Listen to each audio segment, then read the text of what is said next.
بسم اللہ الرحمن الرحیم۔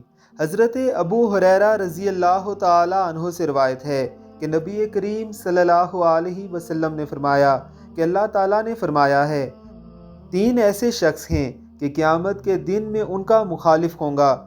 ایک وہ شخص جس نے میرے نام پر کوئی عہد کیا اور پھر اسے توڑ ڈالا۔ دوسرا وہ شخص جس نے کسی آزاد کو بیچا اور اس کی قیمت کھائی۔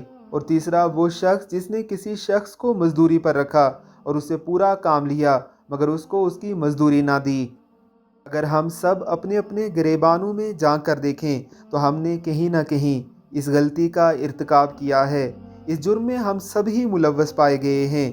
ہم میں سے شاید ہی کوئی ایک ایسا شخص ہو جو مکمل طور پر یہ دعویٰ کرے کہ میں نے ان تینوں چیزوں میں سے ایک بھی نہیں کی۔ آج ہی اللہ رب العزت سے توبہ کیجئے اور آئندہ کوئی ایسا عمل نہ کیجئے کہ قیامت کے روز اللہ رب العزت آپ کی مخالفت کریں۔ اللہ ہم سب کو بچا کر رکھے، آمین ثم آمین۔